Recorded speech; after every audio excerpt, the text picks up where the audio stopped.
오늘 말씀의 제목은 나그네의 고난과 축복입니다. 나그네의 고난과 축복. 예루살렘에 위치한 그 유대인 홀로코스트 기념관 야드 바셴이라고 하는 곳에 가보면요, 이러한 글귀가 크게 적혀져 있다고 합니다. 망각은 망국의 길이며 기억은 구원의 길이다. 망각은 망국의 길이며 기억은 구원의 길이다.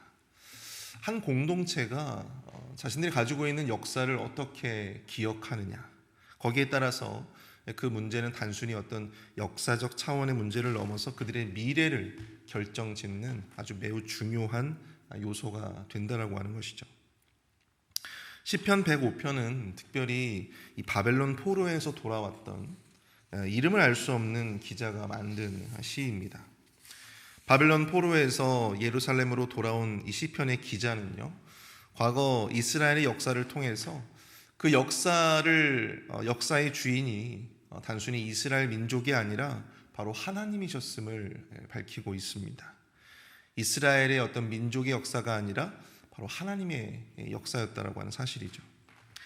시편 기자는 그 역사를 조명하면서 과거에 이스라엘과 함께 하셨던 그 하나님, 포로된 유다의 회복을 약속하셨던 그 하나님의 언약과 또한 성취하심을 찬양하고 있습니다.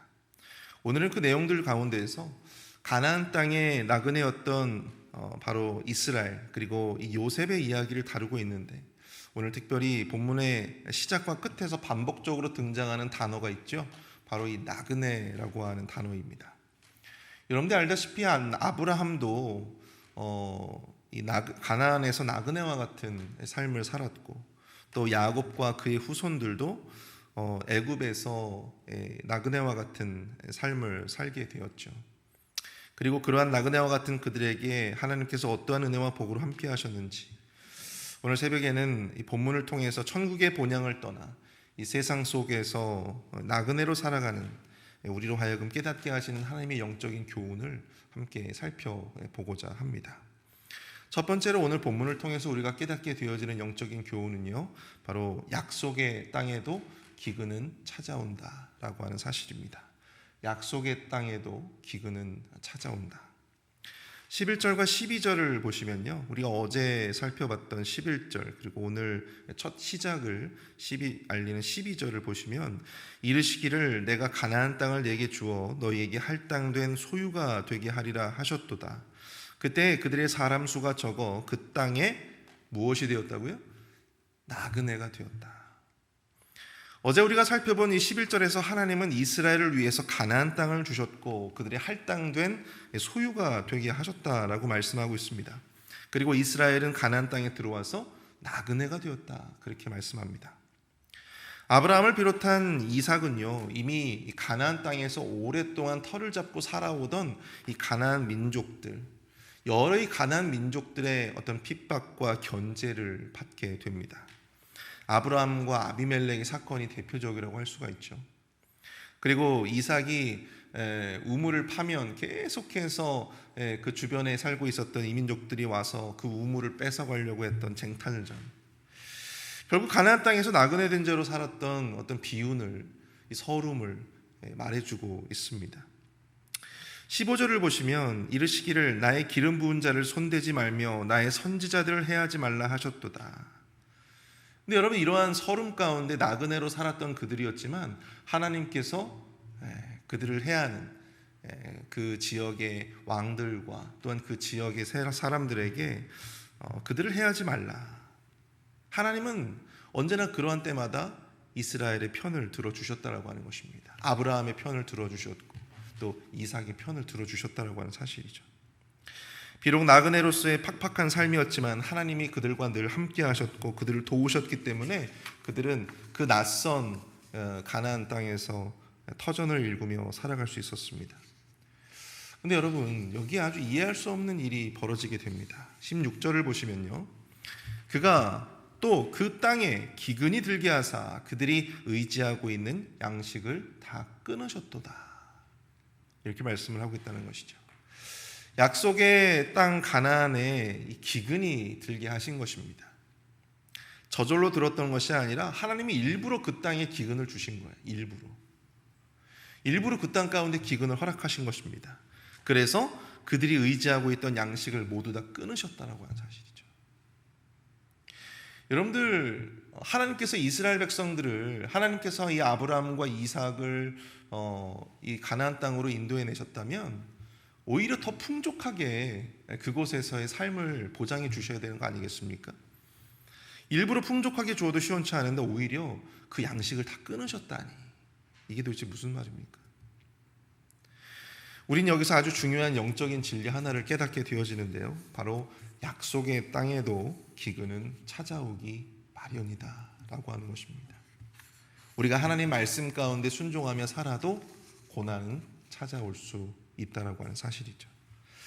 약속의 땅이라고 해서 무조건 기름지고 풍성한 것들로만 우리의 삶을 채우지는 않는다라고 하는 사실입니다. 왜 그렇습니까?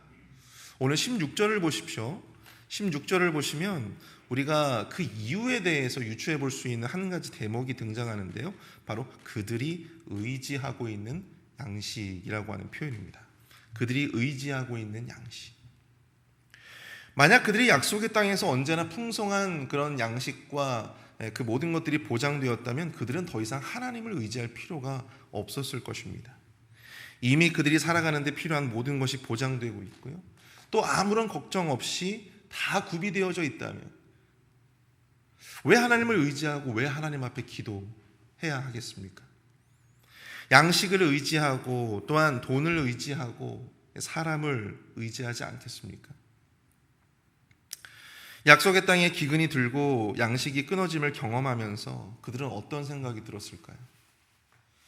그들이 의지해왔던 양식이 다 말라버렸습니다. 기근이 와서 다 끊어져 버렸어요. 그때 그들은 그런 생각을 갖지 않았을까요? 아, 이것도 내가 확실히 의지할 수 없겠구나라고 하는 것을 그들이 그 경험을 통해서 분명히 배웠을 것이다 생각이 되어집니다. 이 아브라함이 약속의 땅에서 살다가 기근이 드니까요, 어떤 행동을 합니까? 그들이 약속의 땅을 떠나서 어디로 옮겨요? 남방으로 그들의 거처를 옮겨가기 시작합니다. 그랬더니만 그의 삶에 우환이 찾아오게 되죠. 아내를 빼앗길 위기를 두 차례나 경험하게 됩니다.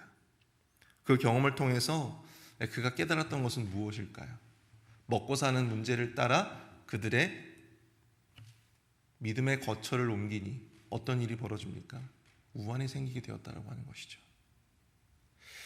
그럼을 통해서 그는 진정으로 그가 의지해야 할 것이 먹고 사는 양식의 문제가 아니라 바로 여호와 하나님이심을 그 모든 경험들을 통해서 그가 확실히 깨닫게 되었다고 하는 것입니다. 사랑하는 성도 여러분, 약속의 땅에도요, 기근은 찾아오기 마련입니다.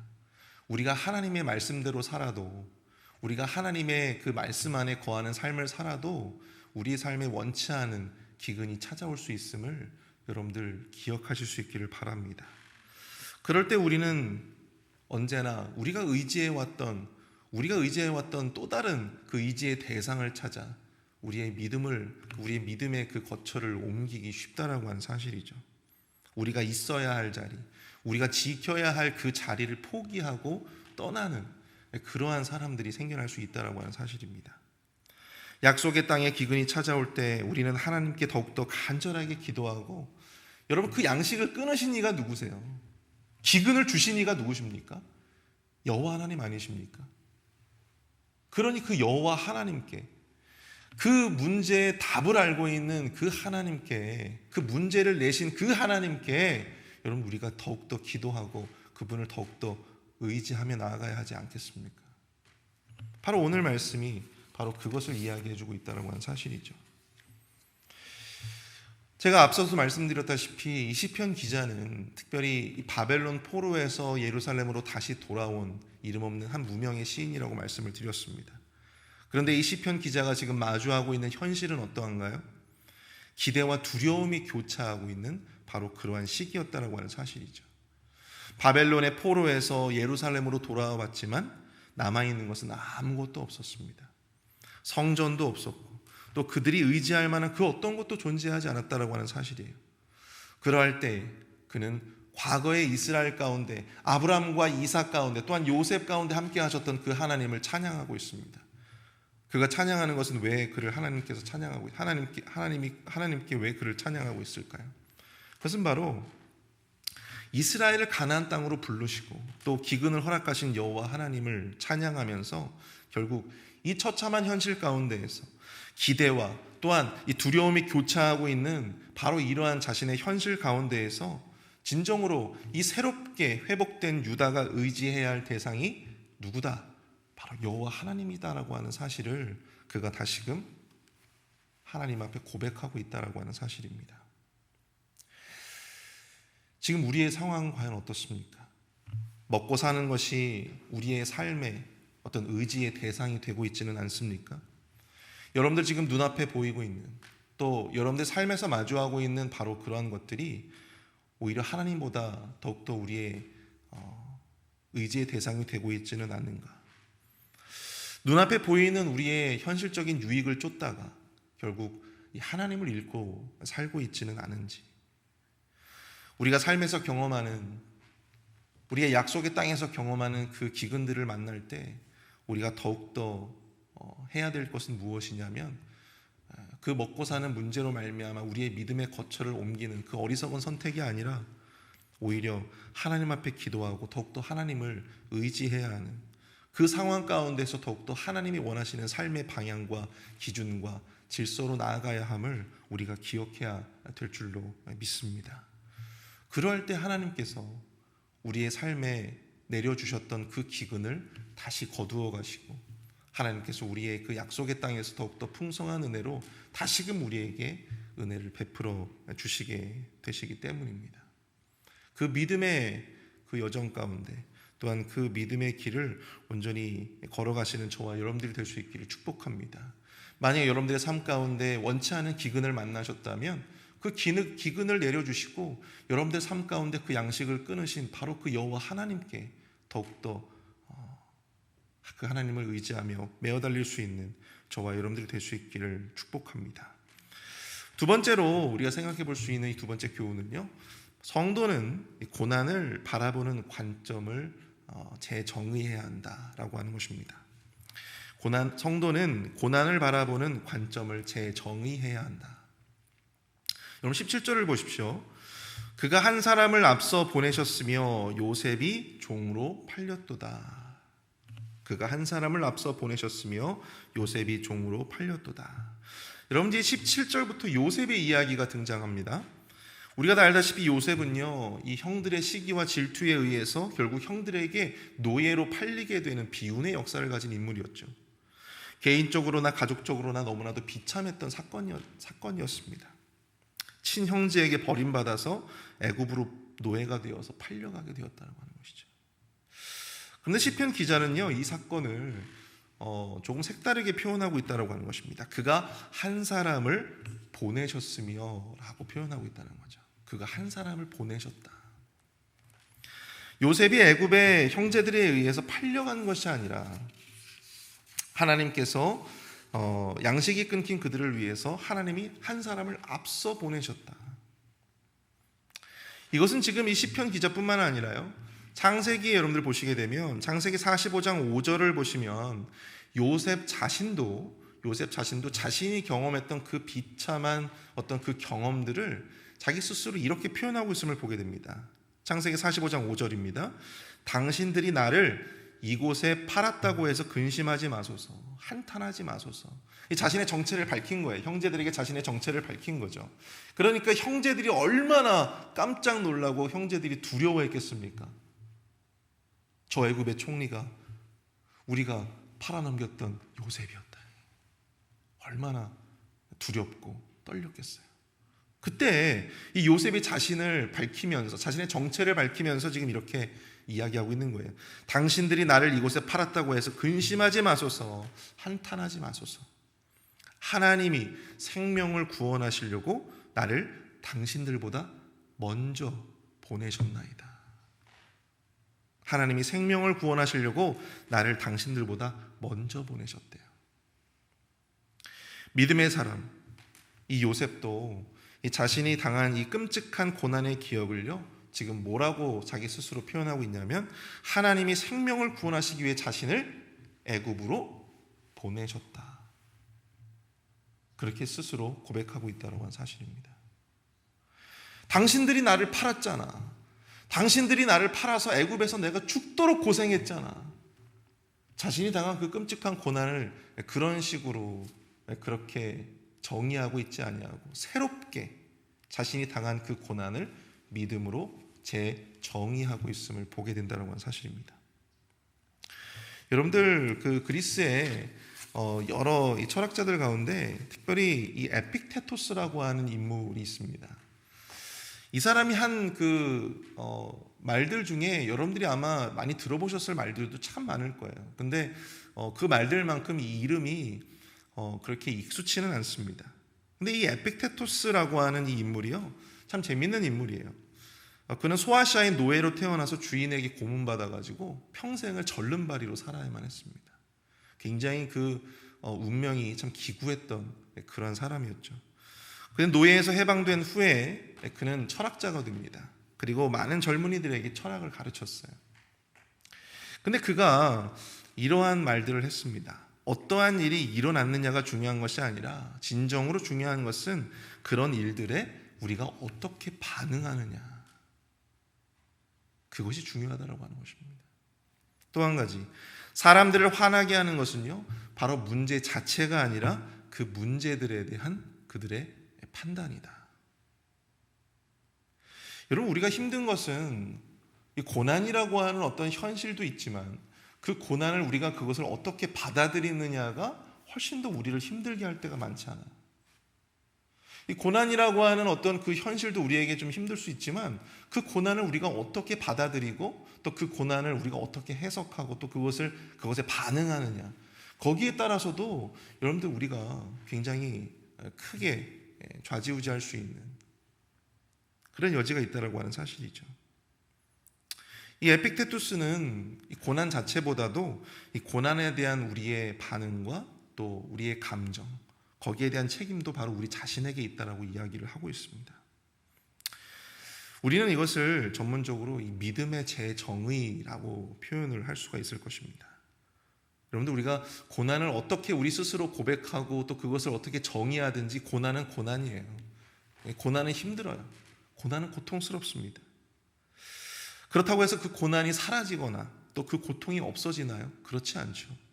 그런데 우리가 그 고난을 우리가 어떻게 믿음으로 재정하느냐에 따라서 그 고난은 단순히 우리의 일생 가운데 아무런 의미 없는 쓰레기 같은 어떤 그러한 순간이 아니라 우리가 그 고난을 믿음으로 충만하게 재정의하게 되면 그것이 우리가 앞으로 살아가는 데 있어서 굉장히 더 나은 미래를 위한 자양분이 될 수 있다는 건 사실입니다.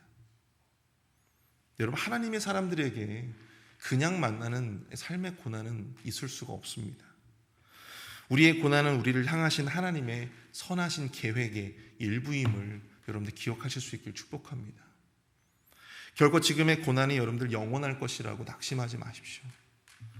결국 지금의 이 패배가 여러분들 지속될 것이라고, 평생을 그렇게 패배자로 살 것이라고, 평생을 그렇게 실패한 인생으로 살 것이라고 여러분들의 인생을 단념하지 않으시기를 축복합니다. 우리의 인생에서 지금의 이 힘든 순간은요, 하나의 점에 불과하다고 하는 것입니다. 선이 아니라 하나의 점이에요. 하나님이 아름답게 그리실 아름다운 우리의 인생 속 하나의 점에 불과하다고 하는 사실을 여러분들 기억하실 수 있기를 축복합니다. 19절을 보십시오.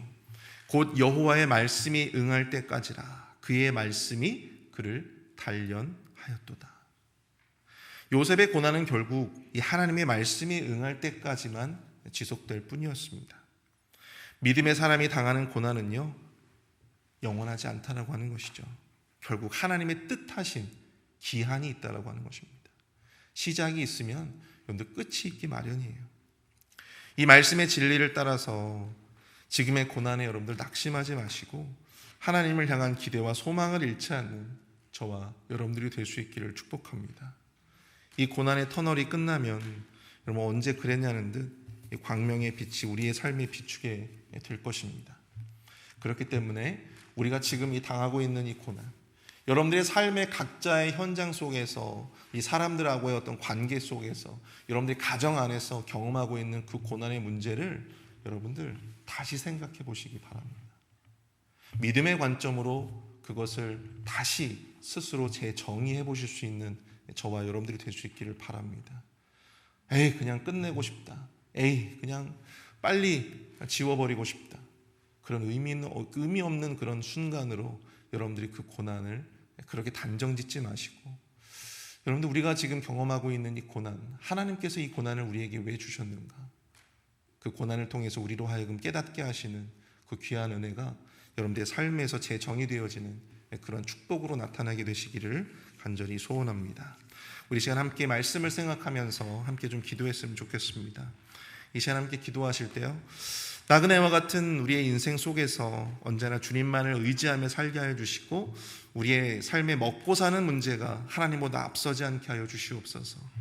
우리가 경험하는 고난에 대해서 자동적으로 원망과 불평으로 또한 낙심으로 반응하지 않게 하여 주시고, 그 고난을 믿음으로 재해석할 수 있는, 믿음으로 재정의할 수 있는 그러한 성숙한 은혜를 우리에게 허락해 주시옵소서. 함께 마음을 합심해서 함께 기도합니다.